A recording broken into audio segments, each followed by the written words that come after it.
Le troisième don, c'est le don de puissance, le don de guérison.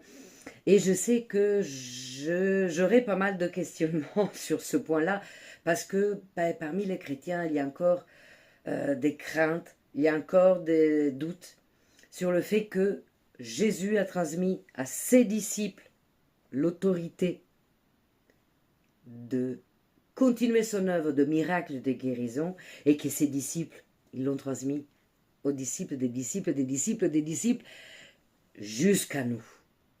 Nous aussi, on a l'autorité de chasser des démons, de parler de nouvelles langues, de imposer les mains pour faire guérir des malades.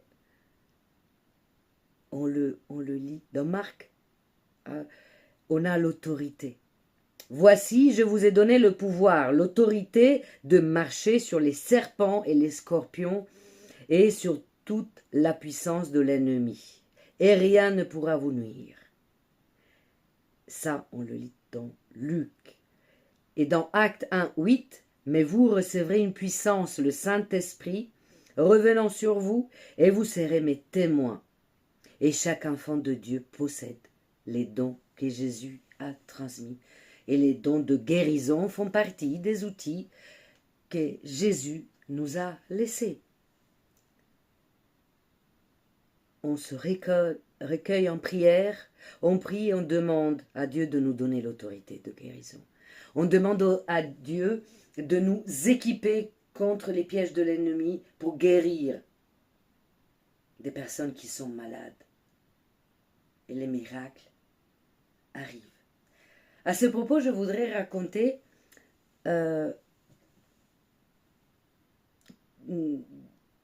miracle qui est arrivé dans la vie de Anne-Claire Charette-Freck, dont elle en parle dans son livre et dans ce sermon. Elle raconte qu'à l'époque de son adolescence, son père avait reçu une offre d'emploi d'enseignant dans une école chrétienne loin de leur lieu de résidence où ils étaient. Donc tout le monde s'était organisé, tout le monde avait préparé ce qu'il fallait, le papa avait fait tous les papiers administratifs, avait mis en vente la maison, les écoles changeaient,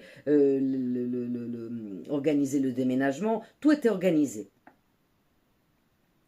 Mais quelques jours de la date du départ prévu, son père reçut un appel qui l'a gelé. Le conseil d'administration lui annonçait que l'assemblée annuelle n'avait pas statué sur ce transfert, sur son transfert, et le supérieur de son père lui avait dit qu'il n'était pas possible de présenter notre demande de mutation avant l'année suivante. Tout était donc devenu impossible. Et toute la famille se trouvait dans un état de détresse profonde, parce que la maison vendue, l'école changée, et puis il partait plus. Papa, il avait plus de travail.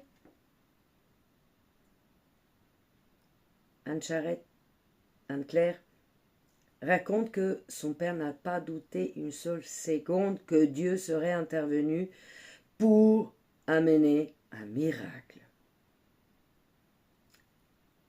Elle raconte, je vous cite, que son père les avait rassemblés tous dans le salon et nous avons demandé à Dieu de nous sortir de ce cul-de-sac. Nous avons prié que Dieu nous donne une solution. Toute la famille a demeuré dans la prière, dans l'espérance du miracle, afin que tout le monde soit en sécurité et à l'abri. Et 3 jours après, son père a reçu un appel miraculeux, parce qu'on lui annonçait que tout était réglé, qu'il pouvait partir, que tout serait allé comme avait été prévu, comme Dieu avait prévu. Parce que Dieu va tracer un chemin là où apparemment il n'y en a pas. Quand on se tourne vers Dieu, qu'on lui demande le cœur sincère, à voix haute, qu'on lui demande de nous aider, de nous transformer en transfert de miracles, Dieu va le faire, comme il a donné la puissance aux apôtres d'imposer les mains et de guérir. Ne doutez si deux d'entre vous s'accordent sur terre pour demander une chose quelconque, elle le sera accordée par mon Père qui est dans les cieux. Car là où 2 ou 3 sont assemblés en mon nom, je suis au milieu d'eux.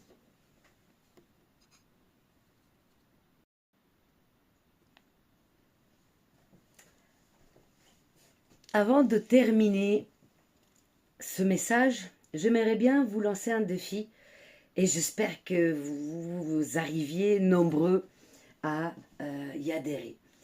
J'aimerais tellement que chacun de vous puisse m'envoyer un message, un mail, peu importe, sur la chaîne ici YouTube, sur mon compte Messenger privé, peu importe, où que vous voulez, que vous puissiez me parler de quand Dieu a agi dans votre vie, que ce soit un miracle, que vous ayez ressenti cette force que Dieu vous donnait de dons qu'il a prévus pour chacun de nous. Prenez le temps. Prenez le temps. Et puis, vous me direz si vous voulez que je le partage ou pas. Hein. Et moi, je ne vais pas raconter si on ne me dit pas. Et n'oubliez pas, je vais vous mettre dans les notes, je vais vous mettre aussi le livre dont je parlais d'Anne-Claire Charette-Fake, que je vous recommande de tout cœur d'acheter parce que c'est beau, parce que ça va vous booster. Vraiment. Et maintenant, j'aimerais prier avec vous. Seigneur Dieu, nous te remercions pour ta parole qui nous a appelés aujourd'hui, que nous ne sommes pas des spectateurs, mais des acteurs de ton royaume. Merci, parce que tu n'as oublié personne. Tu as déposé sur chacun de nous et en chacun de nous un dépôt précieux, un don spécifique pour manifester ta gloire. Père, nous te prions, aide-nous à ne pas enterrer nos talents par peur ou par fausse humilité.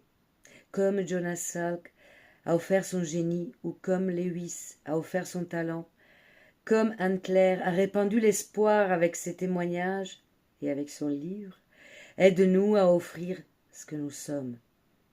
Que celui qui a le don de la parole part avec ton autorité. Que celui qui a le don du service agisse avec ton amour. Que celui qui a le don de la foi s'attende à tes miracles. Réveille en nous le zèle, ô Seigneur, de tes messagers, le feu de l'évangélisation. Que nos églises ne soient pas des musées, mais des centres d'envoi. Et que chaque pasteur soit fier et heureux de former des nouveaux leaders et non jaloux de sa place.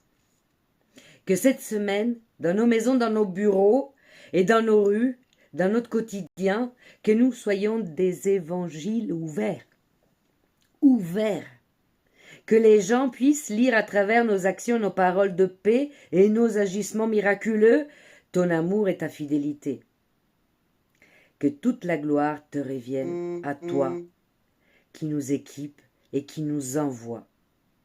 Au nom de Jésus-Christ, notre modèle et notre force. Amen. Et bonne journée à tous. Que le Seigneur vous bénisse grandement.